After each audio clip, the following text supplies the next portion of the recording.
Wala pa ring preno ang mainit po na tensyon sa pagitan ng mga Marcos at Duterte matapos pumutok nitong nagdaang linggo ang bar fight issue ni Davao City Representative Paulo Duterte.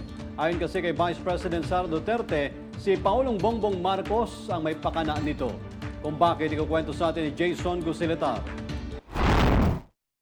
Pamumulitika, yan pa rin ang nakikitang rason ni Vice President Sara Duterte matapos masampahan ng criminal complaint ang kanyang kapatid at Davao City Representative na si Paulo Duterte.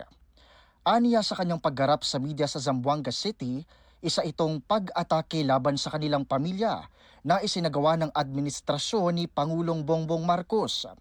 Isa rin daw itong cover-up matapos pumalpak ang programa ng Pangulo na murang bigas sa Visayas.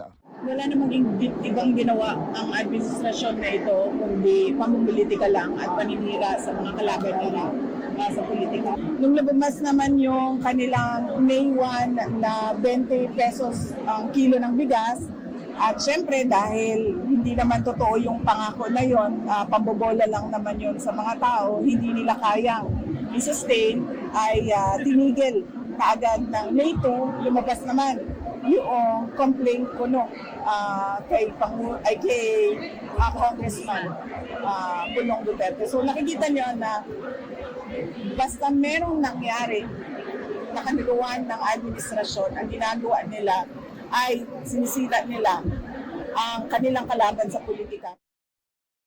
Naghain ng reklamo laban sa kongresista ang isang businessman na inokusahan si Pulong na nagbanta sa kanyang buhay habang may hawak na patalim sa isang bar sa Davao City.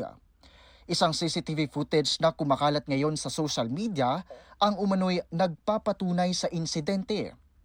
Hawak na ngayon ng Department of Justice ang nasabing video. Hindi naman pinalampas ng palasyo ang naging komento ni VP Sara. Ayon kay Palace Press Officer Claire Castro, oras na para lumevel up ang mga diskurso ng ikalawang Pangulo. Level up.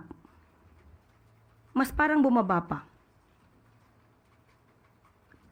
Inuulit niya muli ang kanyang mga excuses na pamumulitika, politicking. Inamin naman po ni Congressman Pulong Duterte, ayon sa kanyang pag-interview, hindi niya tinanggi ang video. Papaano ipapahid ng Vice Presidente ang ginawang ito ng kanyang kapatid sa Pangulo at sa administrasyon? Nabanggit dito na ang pag-hire, pagkuha ng ibang mga kababaihan for their own satisfaction, ang sandaling kaligayahan, bakit ito ibibintang sa Pangulo? Sa kabila man ng hinala ni VP Sara na tinatarget ang kanilang pamilya ng administrasyon para pagtakpan ang mga sarili nitong issue, hindi raw siya nagsisisi na nakitandem sa Pangulo noong 2022 elections. I am Vice President right now, so I do not regret anything. I am able to help a lot of people. I'm able to help people nationwide because my office is a national office. On that note, I am thankful. I am thankful that the 2022 elections happened and that I became Vice President.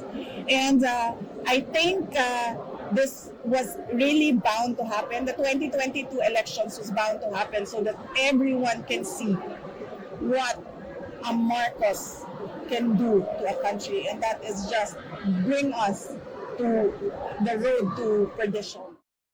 Ako si Jason Gusiletar para sa Kwentong Politiko.